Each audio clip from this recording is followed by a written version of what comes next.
les mémoires de Harry sont pointées du doigt à nouveau. Le livre paru en janvier dernier contient de très nombreuses erreurs. La liste des erreurs est longue comme le bras. Harry voulait pourtant réfuter tous les mensonges jamais publiés à son sujet.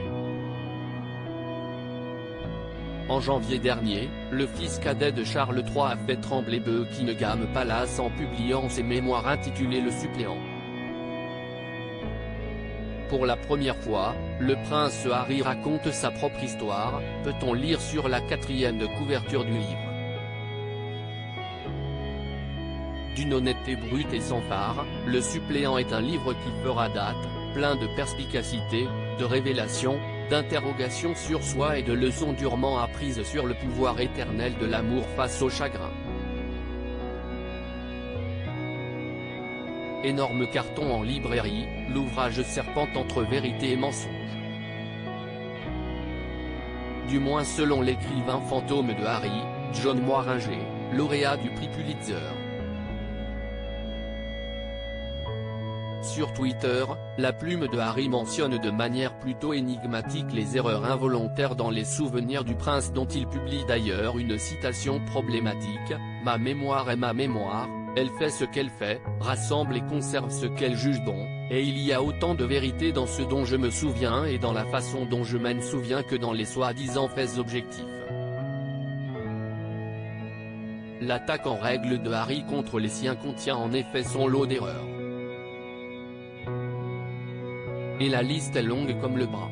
Des incohérences triviales, non, sa mère n'a pas pu lui offrir une Xbox pour ses 13 ans en 1997 puisque la console est sortie 4 ans plus tard, aux affirmations hasardeuses, selon lui, la dernière chose que la princesse Diana a vue sur cette terre a été un flash accompagné du son d'un déclic alors que les ambulanciers ont affirmé qu'elle était consciente et pouvait parler lors de son transport en urgence à l'hôpital.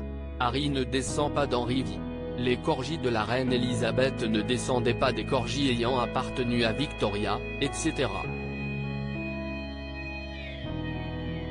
Dans un article du New Yorker cette semaine, John Moiringer remet le couvert en confirmant que les mémoires regorgeaient d'inexactitudes. Une publication malvenue quelques heures après le couronnement à l'abbaye de Westminster que Charles III souhaitait placer sous le signe de la réconciliation.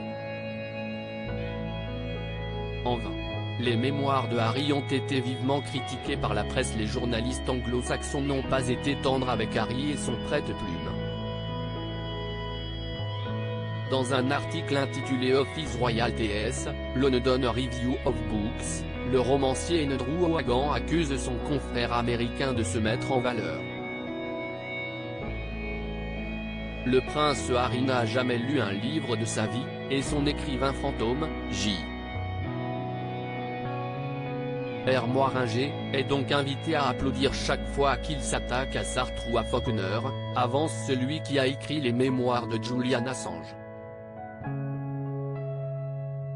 Outre-Atlantique, le New York Times, qui défendait jusqu'à présent les Sussex, accuse le livre de s'embourber dans un paradoxe, attirer sans cesse l'attention dans un effort pour renoncer à la célébrité.